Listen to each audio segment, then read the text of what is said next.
this time around, but instead, yeah, he's opting to go for a very common core of Tapu Koko, Arcanine, Garchomp, and Celesteela, and then he's rounding things out with Tapu Fini and Whimsicott. So that's the same 6 Pokemon that, for example, Arash Amadi has also used to great success in the past.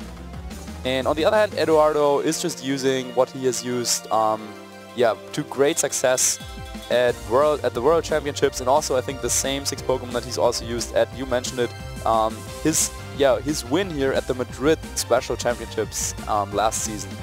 Yeah, I was going to see Eduardo switch out that Tapu Koko, bringing in Arcanine, getting that important Intimidate off into the opposing Garchomp and Celesteela, further protecting the Mudsdale, and we'll see what the Garchomp goes for here. Just going to launch an Earthquake off, which it's safe to do next to that Celesteela, and do some good damage onto the Arcanine.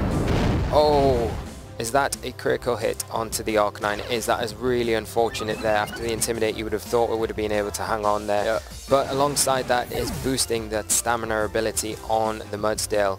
Celesteela going for a Leech Seed into the Mudsdale slot. It does avoid it, and Mudsdale getting a high horsepower into that Garchomp. Yeah, but I think that Mudsdale is now already on multiple stamina boosts, so it will be tough for for Thomas to knock out that Mudsdale. So really, Leech Seed would have helped him a lot, being able to chip down the Mudsdale while recovering a little bit with Celesteela in the process. Mudsdale really one of those Pokemon that it's not used super often, but it's said to be a very strong pick against the common core of Garchomp, Arcanine, and Tapu Koko, because those 3 Pokemon can't really touch Mudsdale all too much. In fact, like even giving it some boosts if they try to attack it. So yeah, Mudsdale proving to be strong here in this matchup as well. But it looks like in the second game, after Eduardo used Mudsdale in the first game to emerge victorious, looks like this time around Mudsdale against the Celesteela, that is still a threat here for Eduardo. It might be a little more difficult. Yeah, Thomas switching out that Garchomp for his Tapu Koko, protecting the Celesteela, and Eduardo's Tapu Koko going for a Thunderbolt into that protect on the Celesteela. High horsepower coming out from the Mudsdale. It will pick up the KO onto the Tapu Koko. Yep, and you can see that that is exactly what Thomas wanted. He called back his Garchomp because he wanted to get rid of the Intimidate to ensure that Earthquake, you gotta imagine this is a choice score of Garchomp, that Earthquake is enough to knock out the Tapu Koko on Eduardo's end. And yeah, that high horsepower connected, and it's one of those scenarios where you really want your opponent to hit his move. And that's what happened here. So now both are down to their last 2. No more Intimidation for Eduardo. And yeah, Garchomp probably just going to go for that Earthquake. We've already seen how much damage High Horsepower did to Garchomp previously. It wasn't enough to do 50%. So now you just gotta imagine Earthquake from the Garchomp and Leech Seed going into the Mudsdale is what Thomas wants to do this turn here. We do see the Garchomp go for that Earthquake. It is going to do a bit of chip damage. Those stamina boosts coming in huge for that Mudsdale. It does activate again, further boosting those defenses. But the Celesteela this time on Thomas' side of the field goes for that Leech Seed. It does hit, and a high horsepower from the Mudsdale into Garchomp.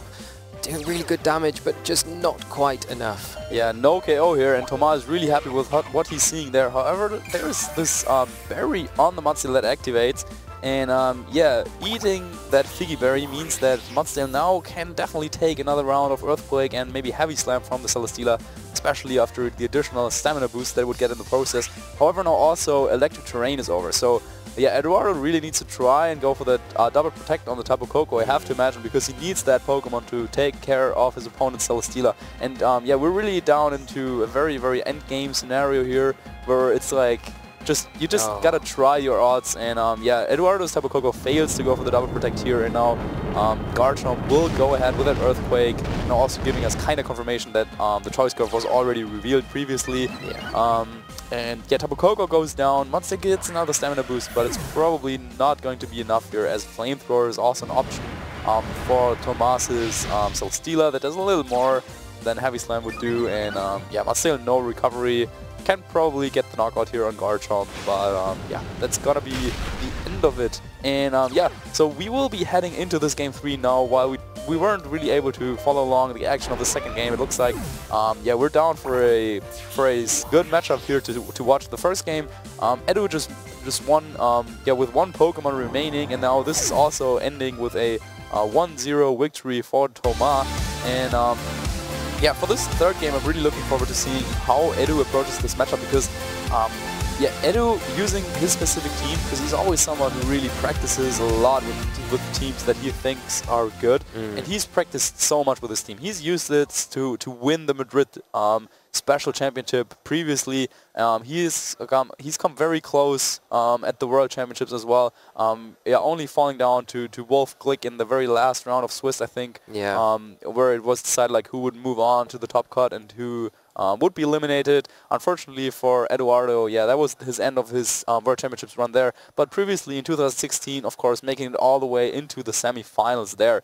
So definitely good accomplishments on his resume. Whereas Thomas is, well, he's been out and has played a lot of tournaments. I think his biggest success was probably his attendance of the World Championships in 2016. And yeah, he wants to repeat that and build up on that. Also someone who's really into like trying to build up a local community, and just a very nice guy overall. But yeah, here on the battlefield, that's of course not about being nice, but it's about making the right moves. And it looks like in the second game he was able to adapt just a little bit. It looks like both of them brought the same 4 Pokemon to both battles. So yeah, we might see that again in the third game, as Eduardo brought Kartana, Tapu Koko, Arcanine, and Mudsdale in that second game, and Thomas decided to lead off with Tapu Fini, Garchomp, and had Tapu Koko and Celesteela in the back. So now we know kind of what they were like doing in that second game, and they brought the same Pokemon in the first game. So now it's interesting to see in this third game scenario where it's like, hey, does whoever won the second match might have like some of the momentum like going for him now, but whoever won the first match has now how to say, like, he has the advantage of being able to maybe get a read on what his opponent wants to do, because yeah, he won the first game where there was like no information on board. Now after the second game, probably he has a better read of what to expect here from his opponent. And we see Eduardo leading off with that Tapu Koko, Arcanine, and Thomas leading with his Tapu Fini and Arcanine. So both leading off with those Arcanines, getting the Intimidates off. We are going to see the electric terrain set up onto the field at the moment, but that is soon going to be overwritten by this Tapu Fini's Misty Surge ability, pulling the Misty terrain up onto the field. Yeah, actually, I just got confirmation that Thomas actually led up with Tapu Fini and Arcanine in the first game. So it looks like he's going back to what he did in the first game, and then that was the game he lost. So that's always kind of trying to like trick your opponent into thinking like, oh, they will probably use what they used in the game they won, but Thomas decides that, hey, maybe I just won because my opponent wasn't ready, but now I'll like catch him being not ready for this combination again. And yeah, he gets he gets like a decent start. I think Tapu Koko and Arcanine against Arcanine and Tapu Fini is something that both of these trainers have probably encountered multiple times in playing this format, so both of them probably know what they want to do here in this first turn. It's a good opportunity for Thomas to switch in the Garchomp possibly, as we see him withdraw the Tapu Fini. Tapu Koko coming onto the field will get that electric terrain back up onto the field effect here for Thomas, and we're going to see just an extreme speed from Eduardo's Arcanine into the Tapu Koko and a Thunderbolt into that slot, doubling up, but not quite enough to pick up any KOs there. We do see the Life Orb on Eduardo's Tapu Koko as well, and a Flare Blitz from Thomas' Arcanine into the Tapu Koko, which just hangs on with 7 HP. Yeah, so this Tapu Koko will go down to after another attack to its own life or recoil, and then there's also the threat of Thomas' Arcanine carrying extreme speed. But really, this turn kind of went like similar for both of them. They both took some damage on Tapu Koko. Thomas didn't like take as much damage, but also took some recoil on his Arcanine.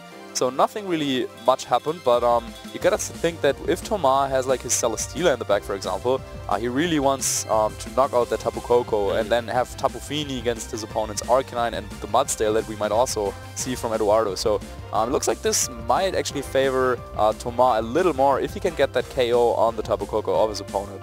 Yeah, it'd be interesting to see if the Arcanine has extreme speed on Thomas' side of the field, because that would be a quick pickup on the Tapu Koko. But we are going to see Thomas switch out his own Tapu Koko, bring in Tapu Fini just to change the terrain again back into his favour, how he wants it to be. And we will see Arcanine switch out as well, so pulling a double switch here, bringing in, like you mentioned, that Celesteela for the Arcanine, preserving that for later on in the game. We've seen extreme speed come out from Eduardo's Arcanine into that Tapu Fini slot, and a Thunderbolt into the Celesteela, doing huge damage. So really good read there from Eduardo, just getting some big damage off before the Tapu Koko goes down. Yeah, maybe he hoped that his opponent would also withdraw the Tapu Koko, because yeah, usually you don't really want to be in a position where the Tapu Koko just like gets off that damage on the Celesteela. But actually, based on the damage that the Arcanine did on the first turn, despite being intimidated, and I think it's pretty safe to assume that that is actually a choice banded Arcanine, something we haven't really mentioned yet. So there was actually no way for him to like change moves and go for that at extreme speed. And yeah, this was probably also revealed in the previous battle, or confirmed in previous battles. So Eduardo actually knew that he was kind of safe there with his Tapu Koko. He knew that he would probably be knocked out, but he had the potential to go for like a ton of damage on the Arcanine, and also yeah, hit the potential Tapu Fini on the switch in. So yeah, Thomas probably wishing that he brought that Guardian to the battle, but despite the fact that it won him the second game single-handedly in the end there, decided not to bring it here in the third game. Yeah, really interesting choice not to bring that Garchomp, because we saw him lock up and kind of put himself into a really good board position game 2, which kind of won him the game. But here we see the Celesteela switch out for the Arcanine. We are going to see a Z move. This is, and it looks like a Bloom Doom from the Kartana, and you've got to imagine it's into possibly, where would you say, Marcus? The Tapu Fini, I guess. Yeah. So yeah, there's the Bloom Doom coming out, and both players also really like enjoying this beautiful animation, and Thomas kind of already looked a little bit annoyed there. He of course did not want this to happen, but the Tapu Fini of his own will go down here to the C move from his opponent, despite the Intimidate that he got off on the Kartana, and now the Beast Boost negating that as well. So we're also seeing Flare Blitz coming out from Eduardo, so covering his bases here if the Celesteela stayed in there. But yeah, now Thomas, despite the fact that he got off so much damage on the first turn against his opponent's Tapu Koko, the fact that he was locked into Flare Blitz and that he was also into extreme speed KO range with his own Tapu Koko meant that yeah, he had to give up something, and he gave up so much health on his Celesteela. He kept his Pokemon count at 4, but now yeah, with how Eduardo had positioned his Pokemon, yeah, he was just able to get so much damage off. And yeah, that's really biting Thomas now. So maybe bringing that Choice Scarf Garchomp that proved to be so valuable in the second game was the way to go for him. But yeah, he maybe expected some yeah, switch-ups from his opponent here. But in the end, yeah, Eduardo now in a fantastic position. Yeah, he's got the Tapu Koko coming in for Thomas, gets the Electric Terrain back up, so you would imagine it'll probably try and target into this Kartana slot. It has just taken a Beast Boost, and you want to kind of stop that from launching out attacks if you can. We do see Eduardo switch out his Arcanine, bring in Mudsdale. And Thomas is not happy about that. No, and Tapu Koko going for a Protect here. Let's see what Kartana does. Goes for the Sacred Sword. Wow, into the Arcanine. Very good play, and the close combat coming out from Thomas's Arcanine. I really wanted to yeah, get up a lot of damage on Arcanine of Eduardo, and that actually could have maybe like changed things a little bit, because that does a decent chunk. But with Mudsdale being the switch-in of choice here for Eduardo now, not only getting the stamina boost, but also now having an offensive threat that KOs both the Koko and the Arcanine on Thomas's side. So yeah, well, the game certainly isn't over, since Tapu Koko does outspeed the Kartana and can probably, yeah, maybe with the help of one of its allies, get the KO there on the Kartana, maybe with that lucky critical hit that he could land. Yeah, it still looks like Eduardo, with the Arcanine that he still has in the back, yeah, looks to be in a decent position, but he has to watch out not to lose his Kartana, because Tapu Fini is the last Pokemon on Thomas's side. And oh, sorry, no, he has the Celesteela in the back. Yeah, never mind then. Oh, the Kartana survives the Life Orb Thunderbolt from Thomas' side of the field. It is going to be able to get another Sacred Sword off and pick up a KO onto the Arcanine, which is huge here. Yeah, this, yeah, taking the Life Orb Thunderbolt from Tapu Koko in Electric Terrain is actually one of those benchmarks that a lot of trainers try to hit when trying to train their Kartana, because Kartana really has such a good speed, such a good attack stat, but the special defense and HP are just like, yeah, a little bit lackluster. But yeah, if you train the Kartana a little bit more into special defense, you can actually take those Thunderbolts, and this is what really yeah, proves to be one of those scenarios where just yeah, thinking about how exactly you want to train your Pokemon really pays off here in the tournament setting, as yeah, that's exactly the scenario that Eduardo prepared for with this Katana, and this is what happened, and now he got off the KO onto the Arcanine despite the Tapu Koko being on his opponent's field.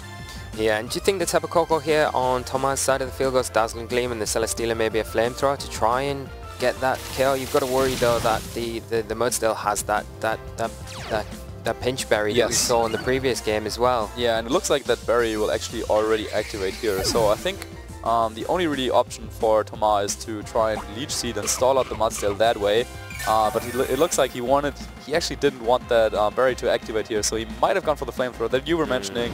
But yeah, just barely the berry activated by a couple of HP, and now Mudsdale could take that Flamethrower. And yeah, we'll probably go for a Heavy Slam to ensure that this attack connects, because yeah, you really don't want to lose this battle of missing high horsepower on a low HP Poco.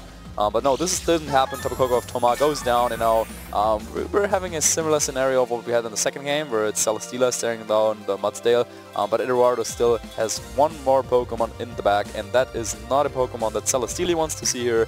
It's going to be that Arcanine, so yeah, Toma probably knows now that yeah, his days with the Celesteela, at least in this battle, are probably over. Yeah, I don't think there's much coming back from this position, and I think Toma has resigned to that fact as well. Eduardo just playing so well and maneuvering his Pokemon around the board in a really, you know, the big thing here I think was Toma not bringing that Garchomp, because it was so effective in game 2. And it causes so many issues for things on Eduardo's side of the field. It, you know, deals with the Tapu Koko so well, it deals with the Arcanine, and in turn that protects your Celesteela almost to allow it